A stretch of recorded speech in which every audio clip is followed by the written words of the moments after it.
Et quand je vois le monde qu'il y a avec Drexler, j'ai envie de le voir. Moi, 23 ans, ce joueur, il a du talent. Je pense qu'il peut faire des choses intéressantes. Di Maria n'est pas parti non plus. Pastore, il peut jouer aussi sur un couloir. On parle de lui dans les trois du milieu, mais il peut jouer aussi sur un couloir. Enfin, il y a du monde. Je suis pas persuadé, surtout en le mettant côté droit, parce qu'il jouera pas côté gauche si Neymar il y est. Donc, il va se retrouver dans un nouveau poste, dans un nouvel environnement.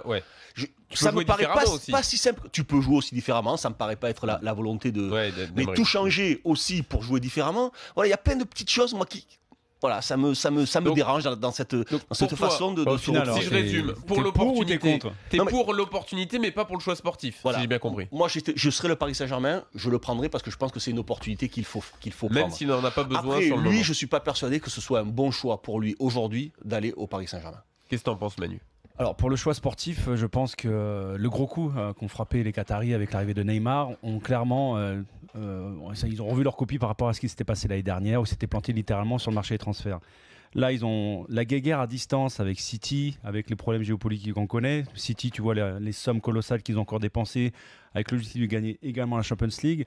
Tu as l'impression que des fois, le contexte, il est déplacé sur une autre scène. Je vais revenir sur Mbappé. Moi, je pense que Mbappé, pour répondre à ta question, Hugues, je pense que ça serait un choix sportif dans la mesure où je ne pense pas qu'il serait mis en concurrence frontale avec Neymar parce qu'il n'y a pas photo.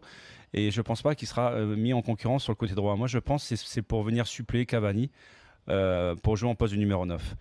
Maintenant, suppléer ou éventuellement remplacer, exactement, ou lui prendre sa place. Exactement, en fonction des schémas qu'Emery mettra en place. Je veux dire, on peut imaginer une association Cavani avec Mbappé devant, bien sûr, comme il l'a fait avec Falcao. Bien sûr. Et tu peux aussi imaginer avoir deux attaquants de haut niveau. Exactement. Surtout qu'on en voit de plus en plus. Pour corroborer ce que tu dis, Manu, quand tu vois jouer Naples hier, avec le nombre de joueurs offensifs qu'ils ont, ça n'empêche pas de fournir un très beau football. Aujourd'hui, avec ces trois au milieu à chaque fois, c'est un peu.